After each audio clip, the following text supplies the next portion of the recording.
invited me along this evening to talk to you about the project. Just by way of introduction, I'm just going to talk a little bit about who we are and just some of the recent projects that we've done, just to put into context the kind of work we do. So we're a conservation-led architectural practice based in Portsmouth. We are about 9 as a team, with about 7 architects, working on a variety of projects, really across the south of England. We obviously have a lot of work in Portsmouth and Gosport. There's an awful lot of heritage down there, but we are also working at projects, for example, top left-hand corner, Dartmouth Naval College, down towards the west. We are working for South Downs National Park Authority at Seven Sisters Country Park, at the kind of bottom middle. And then kind of north of the region, we're working up at Stowe House. We're doing quite an extensive project on the menagerie at the moment. And we are just starting a project at the Roald Dahl Museum in Great Missenden, which is probably going to keep us busy for the next 4 years.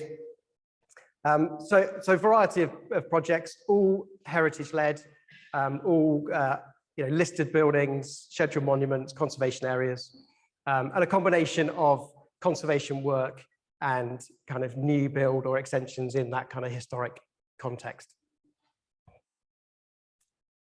So going on to some kind of relevant projects that we've done that relate to the castle here.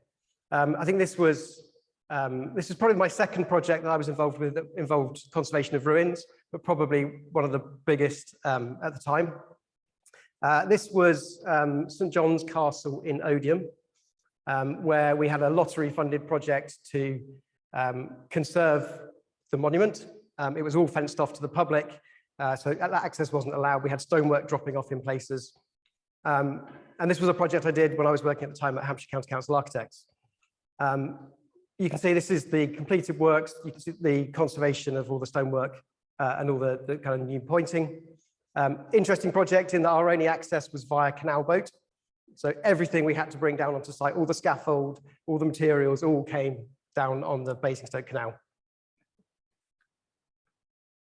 And then kind of leading on from that, I then led a project for Reading Borough Council, again working at the County Architects, looking at the ruins at Reading Abbey.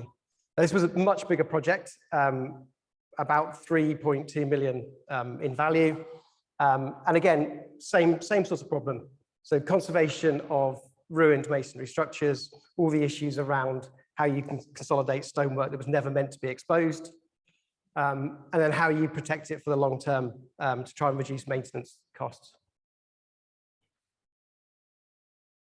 And then currently we are working for Southampton City Council on their heritage assets throughout the city.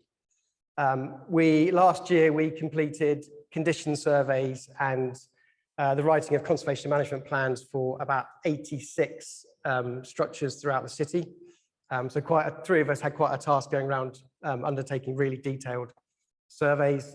This is a shot of one of the town walls, and that has led onto a project of about £6 million leading over the next 3 years to undertake repairs and conservation work to all of those assets.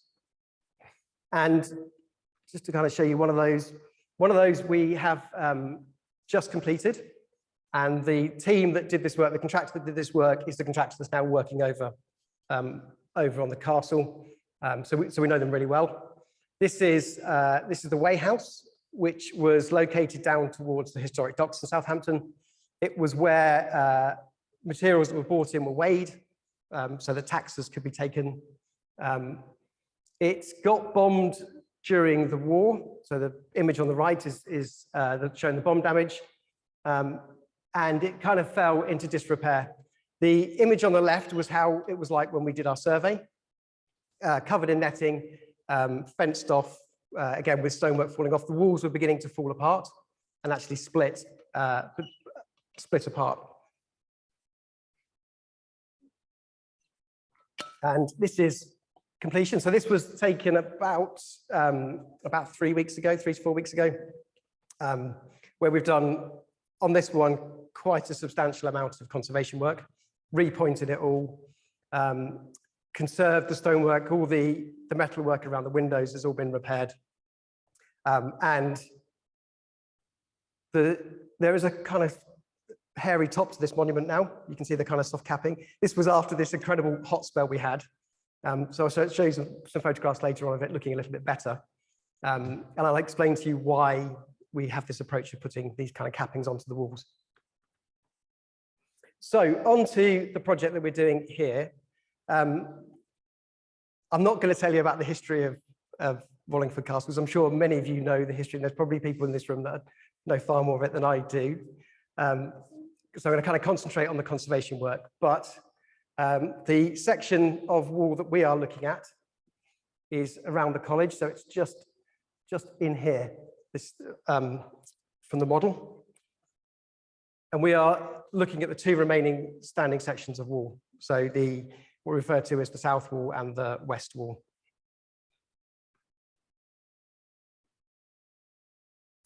So these sections of walls have a dual designation in terms of protection.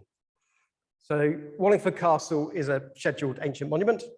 So that is the kind of highest heritage protection that there is in this country. It also, the remains of the college is a Grade 1 listed building. So two different designations. When that is the case, you are always governed by the law of the higher designation. In this case, the scheduled monument. And I've just put in a kind of paragraph there about the fact that it's a criminal offence to damage, destroy, remove, repair the monument without consent. Interesting, I always think the interesting one there is it's actually a criminal offence to repair it, but that's repairing it without the approval of the Secretary of State, who gives permission, and that's kind of controlled by Historic England. As well as the designations, the walls were put onto the Historic England Heritage at Risk Register, which I think was 2017? 2018. The current, they kind of risk rate the Heritage at Risk Register. And the category for these walls are category A, which is the kind of highest. And as they describe it there, it's an immediate risk of further rapid deterioration or loss of fabric, no solution agreed. So it all sounds quite drastic. But fortunately, Historic England do have a repair grant scheme for buildings that are on the at-risk register. They don't have a huge amount of money, and there are a lot of people that apply for grants. But for this site, the council was successful in the application for the grant funding. Now, the way Historic England grant funding works is they give you two lots of money. So the first grant is what they call a development grant, and the second one is called the repair grant. And I'm going to talk through those two stages of the project. So we're now at the stage of the repair grant, having completed the development grant. So during the development grant stage, there are a number of stages we go through. So we've undertaken condition surveys. We've had to appoint a full design team to work with us. So we've got structural engineers, we've got an ecologist, we've got some measured surveyors, and we've got a QS on board, all to help build up a picture of the condition and the cost of the work. And then we've also undertaken some enabling works, which I'll describe in a bit more detail. And we've produced technical designs, and we've gone out to the market to contractors to get a cost. And so when you've completed all of that work, which in this case was just under a year of development, you can then go back to Historic England and say, this is the cost of the work. Is it within the agreed grant? And all being well, they give you the repair grant to carry on with the works.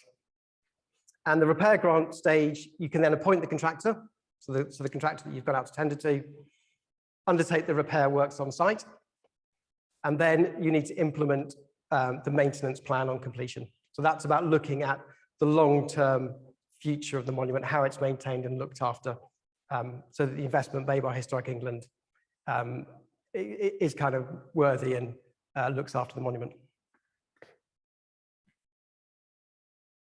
So these are a few photographs at the start of the project. Now, I was involved in this site back in 2017 when the first condition survey was done, when I was at Hampshire County Architects. And we did an outline condition survey at that stage, which kind of informed budget costs.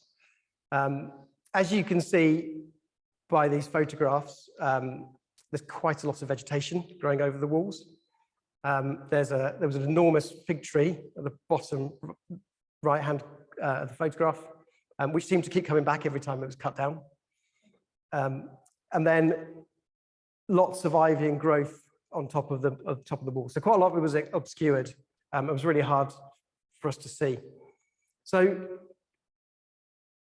in terms of the kind of order of things we did, one of the first tasks we did was, once we got the ecologist on board, we got them to undertake a series of surveys.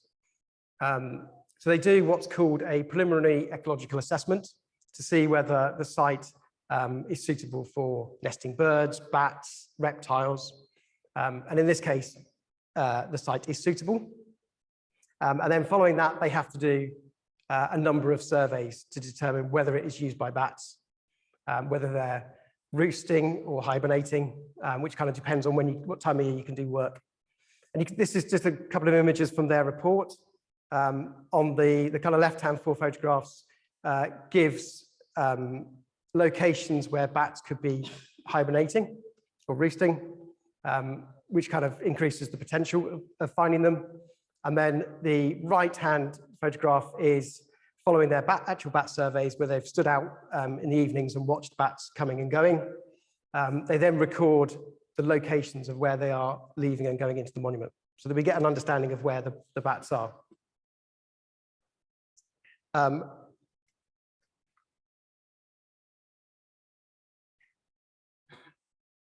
Because we know we'd got bat roosts in the monument, the work that we were going to do would result in the destruction of those bat roosts in order to be able to actually undertake the work.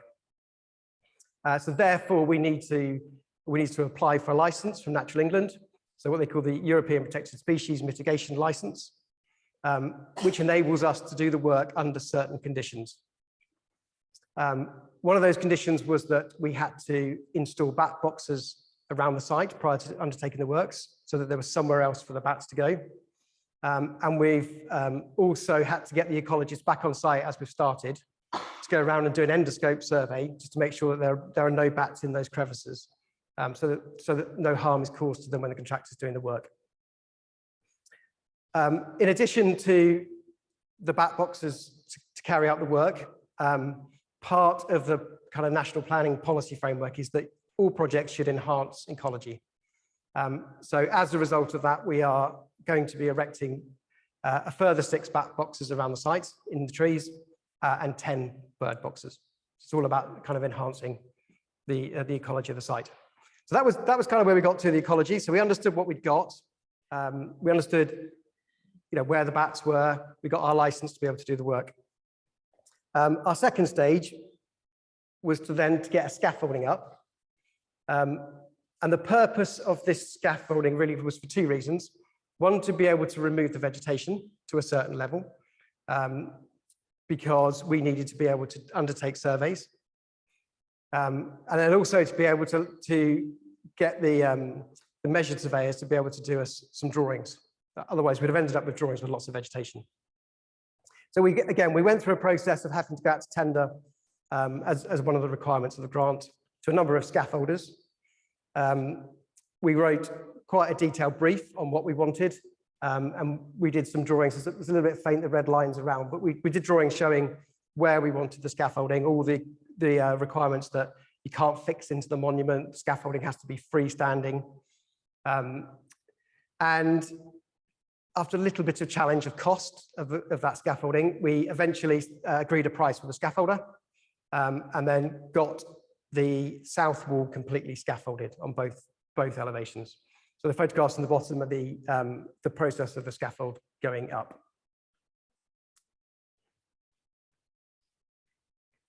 So once we had a scaffold in place, again, we'd gone out to tender to some groundwork contractors to get the costs to remove the vegetation.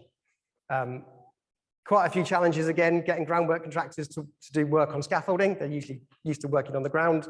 All the issues around insurance, and then having to work with the ecologist in the way that they did the vegetation removal.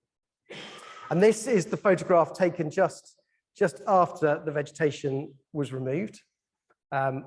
Our brief to the contractor was to cut all the ivy down to kind of almost to the level of the stonework. What we didn't want them to do was to start pulling all the roots out from the stone. Our fear was that because we were kind of nervous about the condition of the wall, that would probably cause more damage. And not being experienced in stonework, we felt that they weren't the right people to do it. So our brief to them was just to take it down to the stonework level. You can see, particularly on the right-hand photograph, that still left an enormous amount of root system. And actually the amount of stonework we could see to do our surveys was still actually quite limited. And then the photograph on the bottom right, we have quite a few trees growing out of the monument in different locations. Again, we got the contractors to cut those down to just above the stonework level. And then, I don't know whether you can just about see, there's a few kind of purple plugs in there. They are weed killer plugs that are drilled into the root system and then left to hopefully kill off the root. And that was done around about January, February time of this year.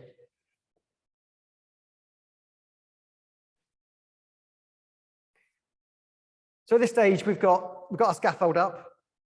We've got our vegetation removed as much as we could. We then appointed Wessex Archaeology and their geomatics team to come in and do a measured survey of the walls.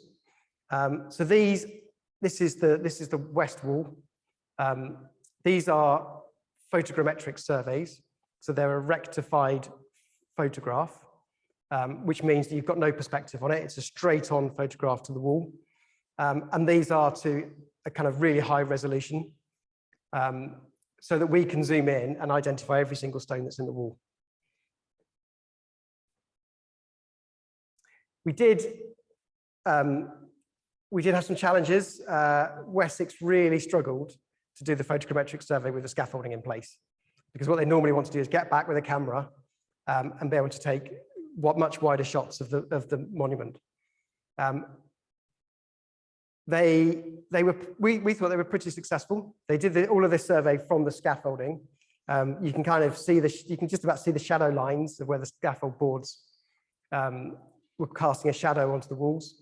And there were one or two areas where they just couldn't get the rectification to work. So we ended up with a few kind of grey patches.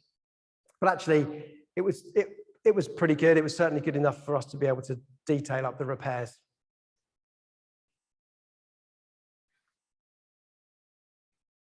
So once we've got our set of drawings, we then managed to be able to start our condition survey. And this is a couple of photographs showing the condition of the walls up towards the top end. So the top photograph is the kind of parapet that's around the gazebo that sits on top of the wall. You can see there's quite extensive loss of mortar in those photographs. And actually, you could get hold of those stones and pretty much just lift them off. So we were quite surprised that they were actually still there. And then on the bottom photograph, the majority of the walls are built in clunch, which is a very soft stone. And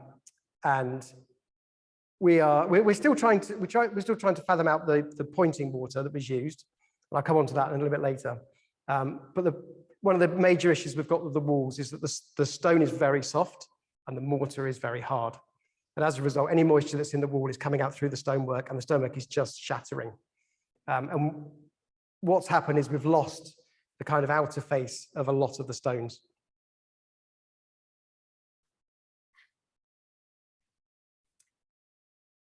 And then again, this is right at the top of the wall. And this shows a really good example of how previous repairs have done quite a lot of damage to the monument. repairs done with good intention, using the advice at the time.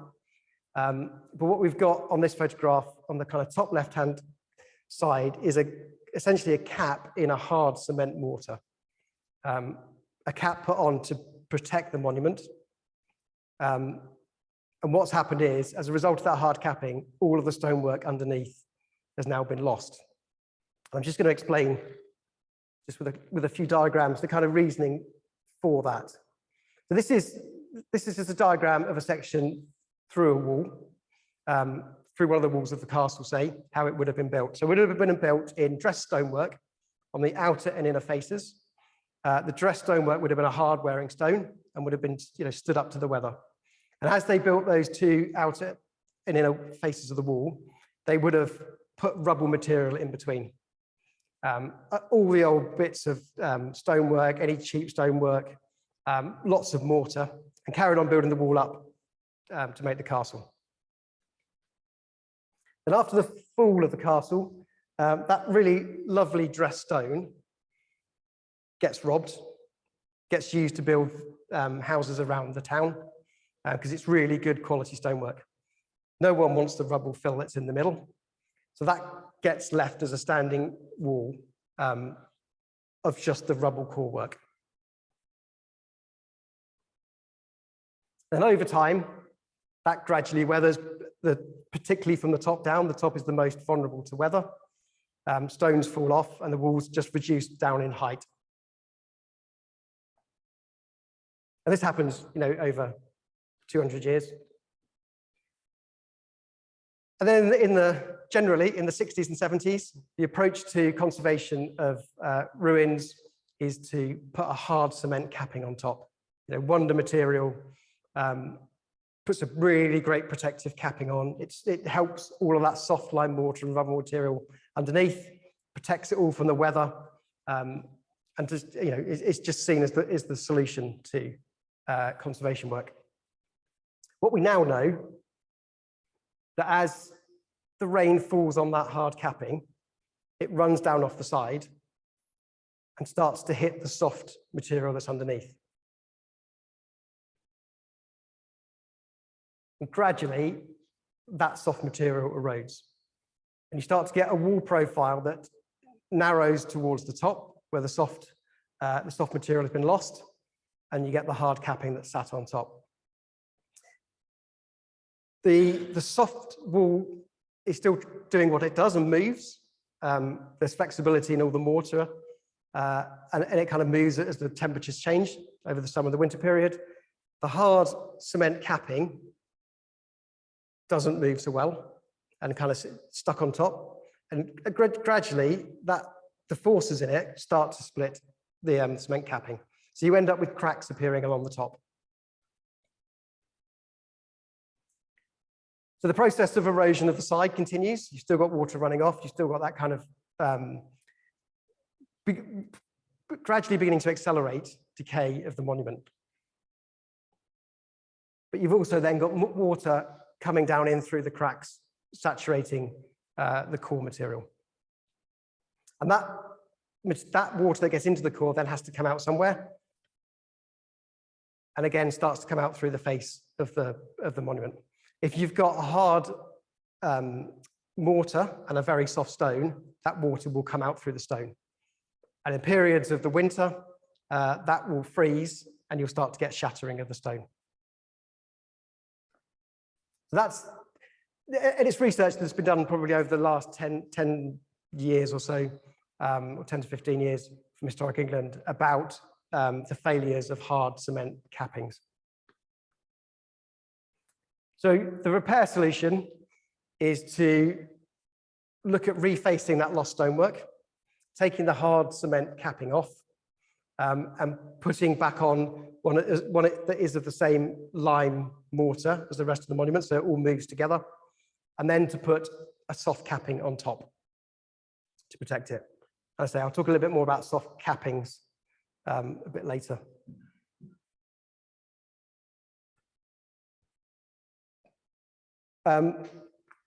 We also, so as well as that kind of loss of stonework, we also have issues with metalwork. At the top of the wall around the tower, there seems to be lots of inbuilt metalwork that's been put in, possibly to help to try and tie it all together. So the top left-hand image is looking back through one of the windows, and you can see the metal bands that go through. They form an arch over the window and then go through the stonework to the outside edges of the monument. And that metal is quite heavily corroded, particularly where it's built into the stonework, and is expanding. In fact, you can see on the right-hand photograph, top right-hand corner, you can just see where that metal strapping is dressed down, and you can see how far the stone is now beginning to lift because of the rusting of the metalwork. We've also got metal window surrounds, which again, in the case of the right, that has expanded and blown the stone lintel that was in front of it, and it's now completely disappeared. And then on the bottom photograph, we have bits of metal built in here, and there's also metal that's built in through this joint and then returning around the face. And again, all of that is corroded, and all of that is lifting the stonework.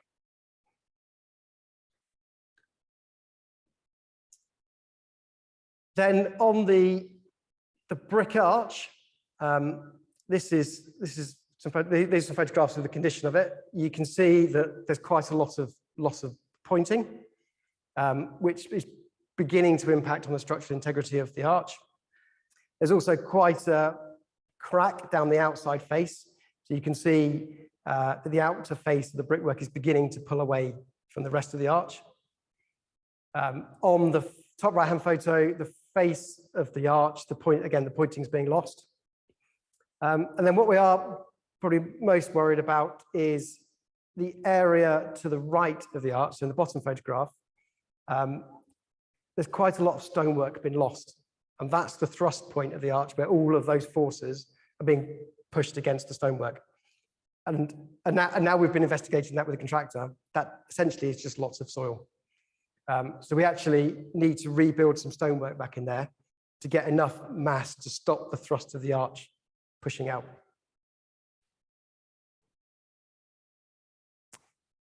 And then on the very top, we do actually have a green roof. It wasn't, it's not intended. There's a lot of, all of the stonework you can see there has fallen from the parapet walls, which are very crumbly. And the roof drainage, there's a lead chute outlet, and that is now just completely blocked. So any water that's going onto this roof, getting caught here, is just getting trapped. And again, with the issues of freeze thaw in the winter, that's just causing kind of rapid acceleration of the decay of the stonework.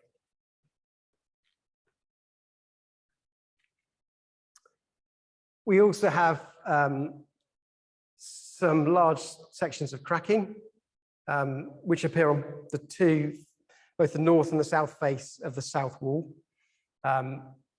These are, we always joke in the team about, it's not a crack unless you can put your hand in it. I can probably get my whole arm into that one. So we are looking at doing some grouting. So essentially that's pouring in a kind of watered down lime mortar mix to consolidate it and then repointing these cracks up just to try and stabilize it and to stop water getting in, and again, that kind of freezing action. And then again, back up at the very top, what we're seeing here is the loss of the stone lintel above the doorway. So you can just about see this piece of stone in here. This is all that's left of a lintel that should be spanning all the way across. That lintel would have supported the face material above. So again, what you're seeing above in all of that kind of rubble material is just the backing to the stone wall. So what we're going to be doing as part of the work is to put that lintel back in. So we're going to get a new stone lintel made to match and then rebuild the face material up above. We also need to replace the oak lintel that's behind, which you can just see on the left-hand end is kind of significantly decayed. So that kind of whole elevation above is all kind of quite fragile and kind of a danger of being lost, to be honest. And then internally,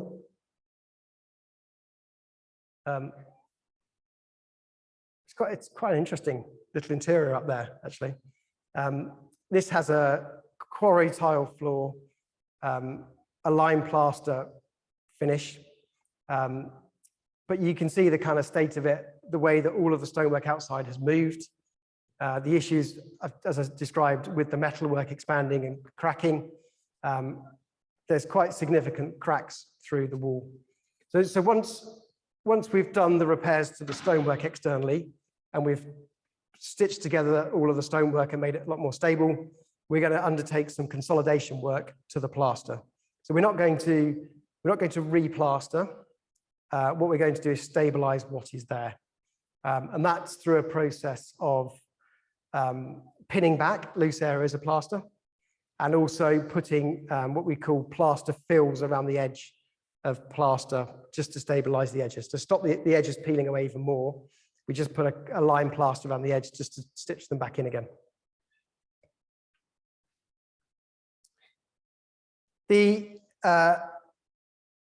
One of the other things we did during the development stage is we did some mortar analysis of the existing lime mortar. It's quite a strange mortar. It's very, very gritty, and it's very hard. And normally you kind of find that's much later work, and you find it only goes back in 100 mil into the wall, and then you've got the historic mortars behind. What we were finding is this mortar was just used all the way through the wall, and it felt to us like it was a cement-based mortar because it was so hard. So we picked mortar from three different locations. We sent it off to a lab to be analysed, and quite surprising to us, it came back as a lime mortar, but a really hard lime mortar. So these are photographs of the mortar analysis through a microscope. So of the three samples we took, on the right-hand side is the binder. So that's the lime that holds it all together. And on the left-hand side is the aggregate. So the kind of sand makeup. And it's those two that mix together that make the mortar. And as through that mortar analysis, they also gave us the strength, which, as I say, is a really, really hard mortar, not the right mortar to use with clunch. And then they did some further analysis of the aggregate, where they look at the makeup of the different sizes of aggregate, which also has impact on strength. So that kind of helped us with our specification. We wanted to match the mortar in terms of appearance and colour. Well, through consultations with Historic England, we wanted a much softer mortar to try and reduce the extent of decay to the stonework. Now, these are actually photographs from the Way House, but this is the process we're just about to go through. In fact, we're probably going to have a look at these tomorrow, where we specify a mix for the mortar, or a variety of mixes, and the contractor then prepares different samples, so different amounts of aggregate, slightly different amounts of lime, so that we can start to look at the different colours and textures you get out of those mortars. And they make these kind of little biscuits, what we call biscuit samples up, so that we can have a look at them against the existing. And what we do specify, and this was from Reading, is what we call a hot lime mortar. So particularly over probably the last 5 to 10 years, there's been a lot of research done on how mortars were mixed and made. We've been using, well, certainly I've been using for most of my career, what they call NHL lime, which is a natural hydraulic lime, which was the lime that everybody thought was used for building these structures. What has changed is the lime that would have been used at the time wouldn't have been a pure lime. It would have been dug out of the ground and burnt and slaked. Would have had lots of impurities in it. The lime you get today is largely made for the chemical industry and the pharmaceutical industry, and is very pure. So it's quite different from traditional mortars. Hot lime is a different process of mixing. You take slaked lime and you mix it with sand and water, and so that's the kind of top photograph. You then kind of wrap the sand around the aggregate over the top of it, and it creates a chemical reaction which releases quite a lot of heat. As you can see on the right-hand photograph, you can kind of see the steam coming off the mix. If it's done carefully, it's quite safe. There's always a kind of nervousness with contractors about using hot lime. But the research is saying that it's much closer to historic mortars. It's very good and very compatible with medieval wall cores. It's porous, flexible. It's very tenacious and sticky. You should be able to put it onto your trowel and it should stay there. And it's also, we believe, tolerant of cold weather conditions, although I think the kind of jury's out as to how effective it is in cold weather. Now it's mixed up. It's not necessarily used hot. You don't have to use it hot. It can be mixed up and then used the next day. So the kind of guidance at the moment is hot lime mortars are much more appropriate for this type of work. And this is the mortar that we've used at Reading, and we've just used at the Westgate in Southampton, and it is the proposed mortar that we're using here. So for all that work we did in the development stage, having a set of drawings from our surveyors, us going to do the condition surveys, we've then produced a set of drawings which kind of look like this. Because we have such detailed photogrammetric surveys, we can identify individual stones that need replacing or pinning. We can identify the extent of repointing or the extent of dismantling. And we've got, I think for the two walls over there, about 45 of these drawings, which formed our tender pack to the contractor. Alongside that, we write a detailed specification. So you can see those sort of C numbers on the left-hand side. They all refer to a detailed specification, telling the contractor what they need to do, how they need to dismantle, how they need to rebuild, what stone they need to use, what samples we need. And all of those documents get approved by Historic England under the kind of scheduled monument consent. And that tender pack goes off to the contractor for pricing. And ultimately is the document we use when we're on site, and actually we get there and we find that stone is a lot more loose or poor condition and needs to be replaced. Well, this one over there doesn't need to be. We've got a good set of drawings that we can change and amend and keep track of the project. What you will see on these drawings is the kind of red dotted line on top of the wall. And that's the soft capping, which I mentioned before. So again, there's been lots of research done on the best way to cap ruins. That's from the outcome of the cement cappings. There's been research done on using a lime mortar capping, using a slate, a tile, and other variants. And tests have been done to see how well they survive. And Historic England did quite a big research into the use of soft cappings. And essentially, soft capping is turf on top of the walls. So the process of repair is that the tops of the walls are consolidated using a lime mortar, and then an appropriate mix of turf is put on top. So we've specified a turf for this project, which is suitable for the environment that it's in. And the idea of the soft capping is that it helps to absorb runoff from rain. So some of the rain is soaked into the turf capping before running off. It gives a kind of insulative layer to the top of the wall. So if you were to consolidate a wall with just lime mortar, it's exposed to the elements, and it's also exposed to the freeze-thaw during the winter. So by having a turf capping on top of it, it just keeps it the temperature a lot more stable and prevents it from freezing.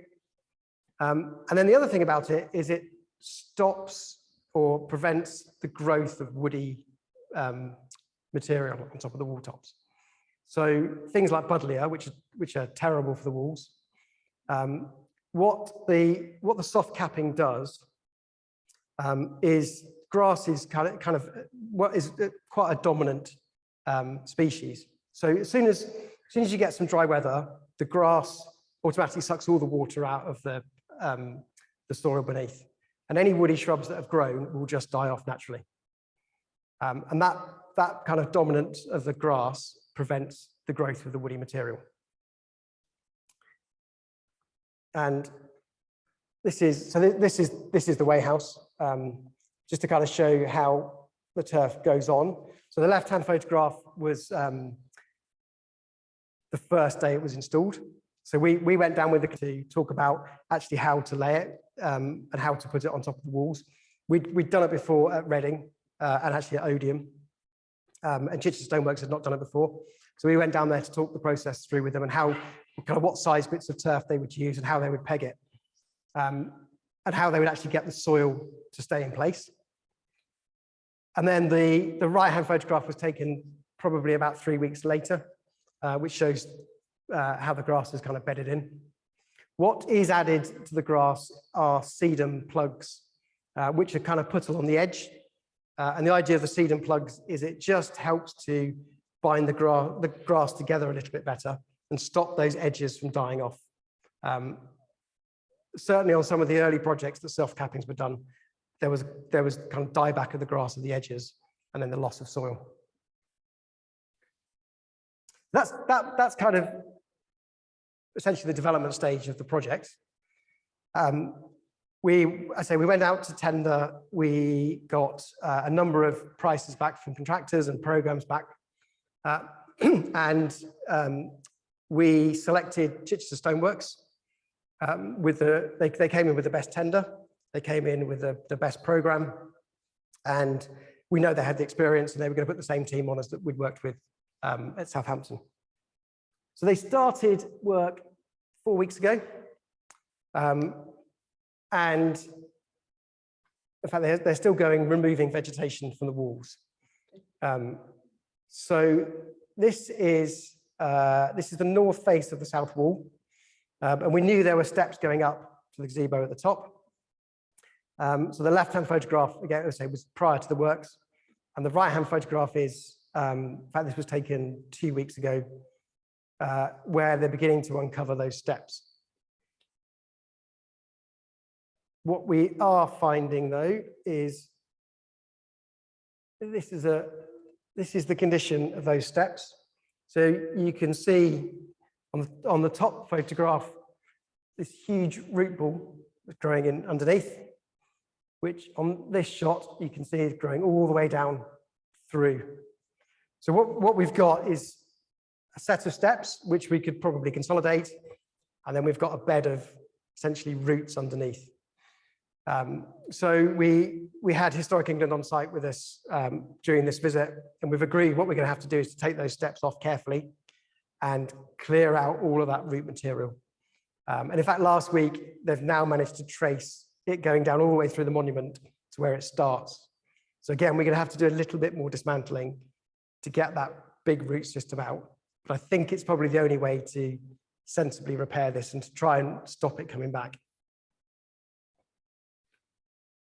What is quite amazing, this is a kind of close-up shot of the stonework just beneath those steps and underneath that root ball. And actually there is hardly any lime mortar between these joints. It is just roots. It's just a thick mass of root systems. So again, we are going to have to take this stonework out in order to get that root system out. What Chichester Stoneworks are doing is they are recording on the scaffold boards. They've got a grid laid out of dimensions, and they've got a series of photographs so that as they take the big stones off, they're recording where they've come from so that they can go back in the same place.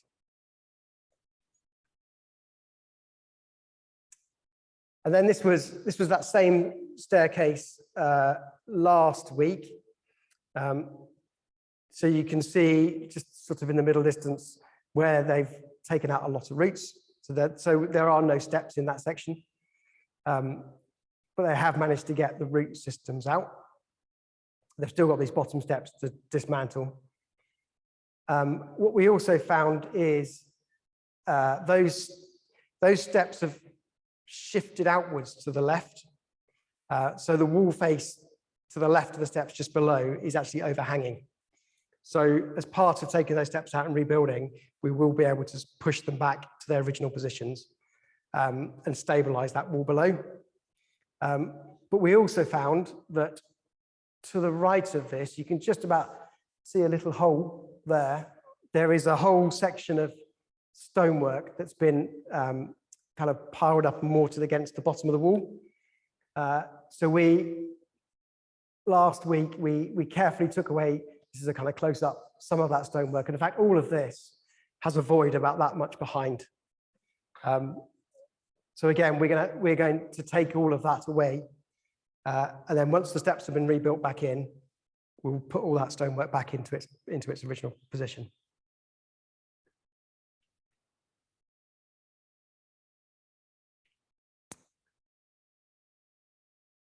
And then this is at the top of that set of steps. Again, existing photographs on the left before they started. What we are finding is there was just underneath the root system, just a kind of mass of soil, which we've decided we'll take off to a level. We've just about reached the level on the right-hand photograph. And then we'll consolidate the top, ready for the soft capping to go on. The way we're going to lay the soft capping is we're going to put it onto these areas down to the steps. And then when we've got 2 or 3 steps, we're going to leave them exposed. And then we'll do soft capping on the next section down. So you'll be able to see the steps, but there'll be soft capping in between. And you can also see on this the photograph on the right that the vegetation has all been removed from the upper walls. So you can see the massive vegetation on the bottom left has all now been taken off. Actually, these upper walls are in better condition than we thought. There's probably a little bit less work to do than we'd allow for. And interestingly, these have got a different mortar from the rest of the walls. So what we're going to try and do is work out what mortar's been used where, and then we might get a better understanding of what phases were done and built at what time. And then this is looking down again as a kind of before and after shot to show the amount of vegetation that we've removed and the condition of the stonework. So this will all be consolidated and then a soft capping put back on.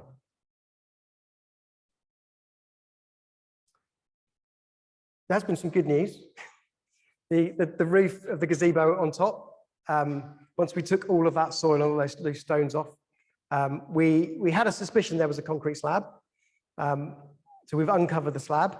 It's in really good condition. And we've got the drainage all working again. So our intention is to leave it as it is, as it's designed. We had allowance to do quite a lot of repairs to it. So we'll be able to use that money to spend elsewhere to do additional repairs. And it's a little bit hard to see on this left-hand photograph. This is a photograph of the vegetation that they've removed, which is a big pile. It's kind of this high, big area of root material they've pulled out. And you can see there the site agent with one of the roots of that sort of size that they've pulled out of the wall. One of the things we've been doing, so last week we were looking at stone samples where we've got some dressed stone that we need to replace and some of the kind of harder rubble stones. We've taken a piece of the existing stone and the contractor's given us some samples of varying limestones to compare it to. So on the left-hand photograph, you can just see the broken piece at the bottom is our sample off the monument. And we were looking at colour match in the first instance against those stones. We've gone for the second one from the left, which is a Harton Park stone. We then, because those are dressed stone, it's quite hard to compare them. So we've then broken the stone up to look at the inside kind of rough edges of the stone to compare it to our piece. And this is the Harton Park stone kind of laid around our sample off the monument. So that's our kind of selected stone for doing the repairs.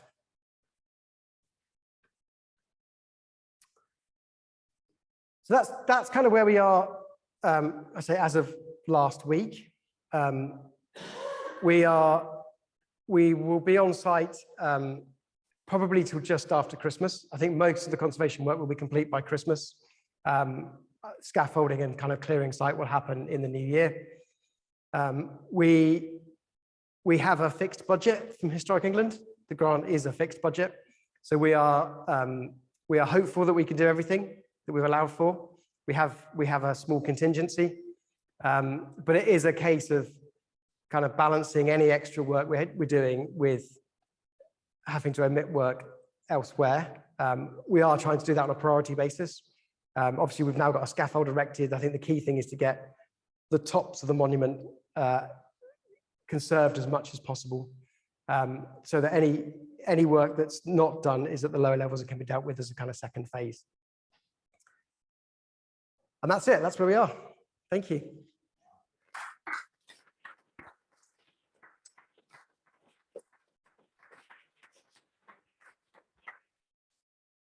Thank you very much, Giles. I think everyone appreciates the huge amount of work and trying to deal with the uncertainty and the risk is, and then manage it within a fixed budget is I was going to say almost an impossible task, but I guess you have to get as close as you can. Yes. One thing I was just going to ask, while other people are thinking of questions, the stone, do you identify where the stone was originally from that you were?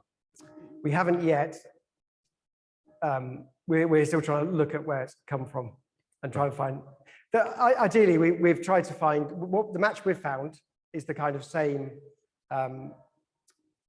geological bed makeup to get the right strength and the right match to the original. We don't exactly know what the original material was.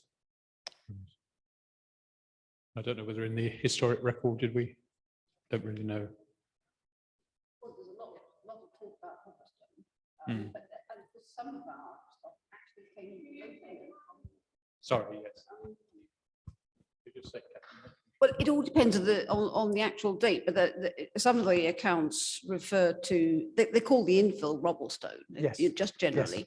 Yes. But we do know that some of it was clunch that they dug up from Clapcott, which was the big area of, I don't know, was it 500 acres of grassland that goes down to Shillingford Bridge, and that was quarried for stone.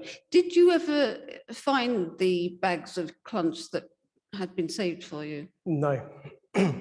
What we have found is some of the dressed stone in the undergrowth in front of the walls. Right. So we've got the stone mullion that came out of the west wall. Right, good. But we don't have the clunch.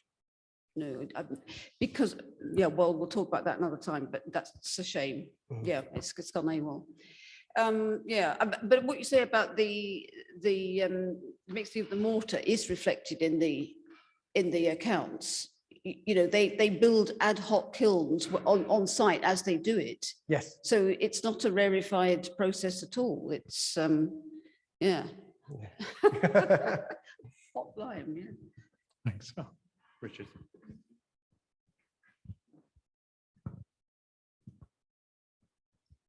The Heure de Boeuf, the bullseyes, the architectural treatment at the top of the building is a little bit similar to Mungewell Church, which was got at by, it's believed, possibly James Wyatt, for the very distinguished client who owned the building, Bishop, I can't remember his name.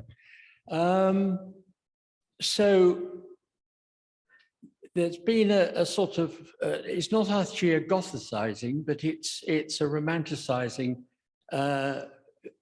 work done on the top of the building. It would appear. It takes you to wondering whether the plaster is like Mrs. I can't remember her name now, Mrs. So-and-so Stone. Code Stone. which is a sort of attempt at sort of Roman cement. Yes. Do you see it ending up with a slightly keeping that sort of romantic finish to it, or Yes. getting it back to, because you've got some things, you've got exposed steps are always going to be very. Was there some structure around the steps, do you think?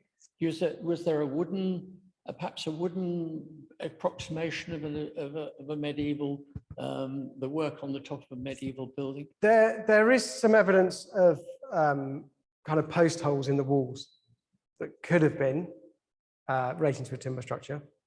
I think what we're going to do is essentially just try and conserve the monument as it is. So the wall top to top, we are just going to consolidate that stonework and leave it with that kind of romantic look. We're just, as I say, just going to leave the steps that remain, rebed them, and not look at putting steps back or anything, and just put the soft capping in between.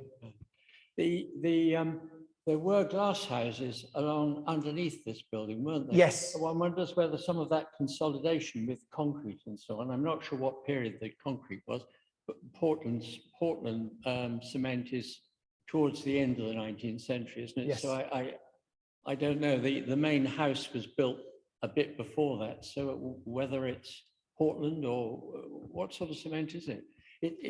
Could it be they're trying to stop stuff falling on the conservatory? Yeah, I think the feeling is that the cement cappings at the very top are probably 60s, 70s.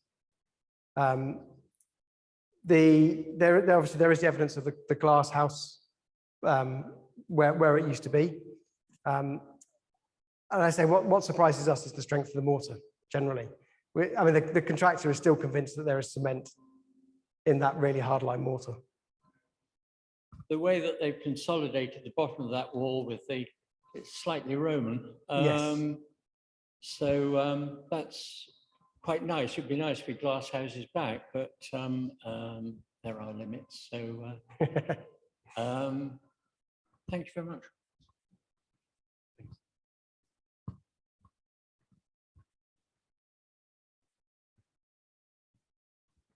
Good evening. Foundations of the building. Did you do any work on whether it's straight on the ground or whether there's significant foundations underneath? So we haven't done any excavations to investigate foundations. We discussed with the structural engineer. There are no concerns around the kind of movement in terms as a whole of the structure. So we've not been worried about needing to do any work to foundations. So hence we've not done any investigations.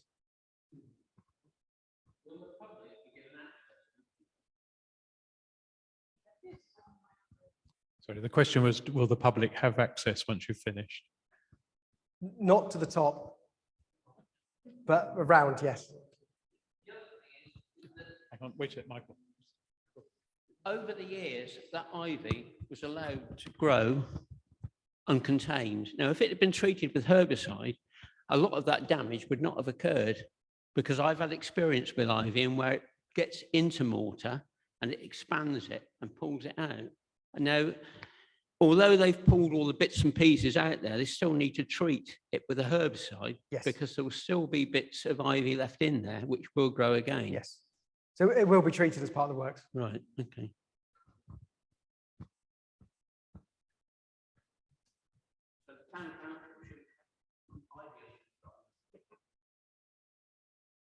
Yeah, don't worry, the council knows it did absolutely everything wrong. This is going to be changed. We've got to do a maintenance schedule with the find ourselves to. Hello. I was interested in the when you put up the micro slides of the lime and the sand. Yes. Would the sand have been dug sort of out of the river locally?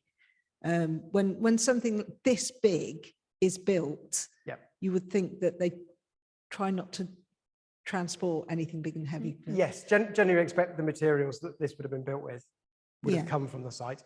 Or very So nearby. would that explain, I'm not a structural engineer, but could that explain in part differences between how hard a mortar is between different locations, different buildings that might have gone up at about the same time? The lime might be made similarly across the country, but the sand and the aggregate part would be different depending on where you got that sand from. It's just a general question. I don't know any more detail than that. It's a combination of the amount of lime they put in and the type of aggregate that they use. So as I say, aggregates that have different particle sizes tend to lock together better than aggregates of a similar size. Yeah.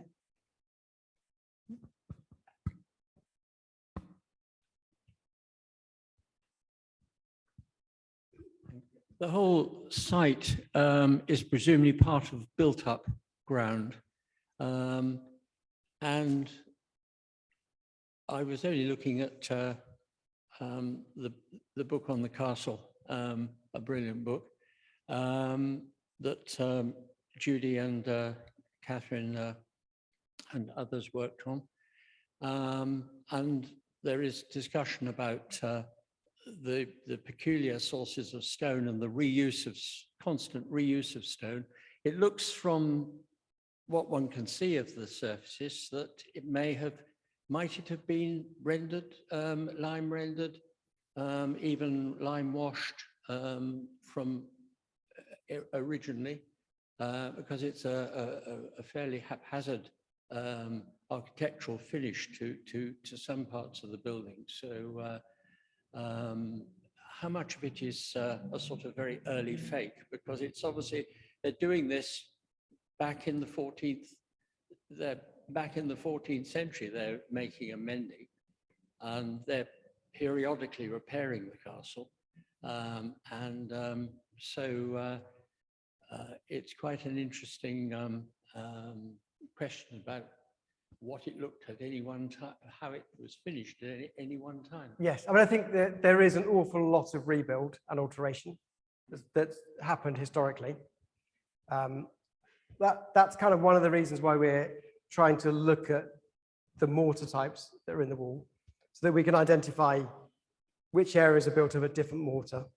We might not be able to date them at this stage, but at least we can start to identify, that section of wall is built different to that section of wall. Can I just add? I mean, the work that we've done on the castle, which I'm sure you're aware of, shows that there are various phases where things are done, and even after the castle have been destroyed. I mean, the fact that there's none of this dressed stone there, or very little anyway, is of course because it was all sold off. Yes. In the 17th century to make money to pay for the demolition. So they were selling it this way, find it all over the town in little bits and pieces. But I mean, the Victorians were fiddling about with it certainly in this area. And John Kirby Hedges did quite a lot of work, I'm quite sure, with this area. And so what you found up at the top, the concrete, you think that's 60s and 70s, do you? That the concrete slab, or is that actually earlier than that? The cement capping is 60s or 70s. The concrete roof, I think, is earlier. Is that probably 19th century? It's a more historic concrete. Yeah. Yes. I mean, I think he puts an extra in. I've always felt that tower is created by him as an extra, really. It's to put back a little bit of what's been left and lost, to just make it look more picturesque and the like. Yes. But whereas what you've got in the main lump of the wall is actually a fundamental piece of medieval wall that's still there, that survives only because it happened to have been sold off to Christchurch by Henry VIII, and yes. Well, sorry, Edward, really, to be honest, Edward VI, and therefore it survives. So you've got this strange survival of one chunk, and only one chunk, but that's been quite a bit altered since in various ways. I mean, let's face it, that whole area, which was originally a religious area, became Malthouse at one point, and people were doing all sorts of things with it. So, but that chunk of wall, I think, is probably, I mean, why it's so important, obviously, is because it's the best we've got of the medieval stuff that's left. But I'd be interested to know what the analysis of this stuff comes out, so we can actually see perhaps which are the Victorian bits that have been added on and which. Yes. Yeah. Yeah, and I say that conversation we had with Historic England 2 weeks ago was about recording those mortars as a way of trying to identify phases. Yeah, it's absolutely fascinating talk. Just, you know, it's just one more element. Having done, as you know, a lot of us have done a lot of work on the castle, and this is now just really getting to grips with the real thing. It's absolutely fantastic, the work you're doing, and much appreciated. Thank you, Judy. Well, I think Giles has got a trip down back to Portsmouth. So I have a quick question from somebody on Zoom. Can I ask it? sorry, yes. Yeah. Somebody said concerning the turf topping, is it performing well at Reading Abbey, where it has been in situ now for several years? Yes. Thank you. Right, a nice quick answer. So I think we better draw it to a close. If you want to have another question, I'm sure Giles will happy to chat for a bit while he's packing up. So I think it's been a fascinating insight, and we look forward to seeing it when it is open to the public again. Thanks again, Giles. Thank you.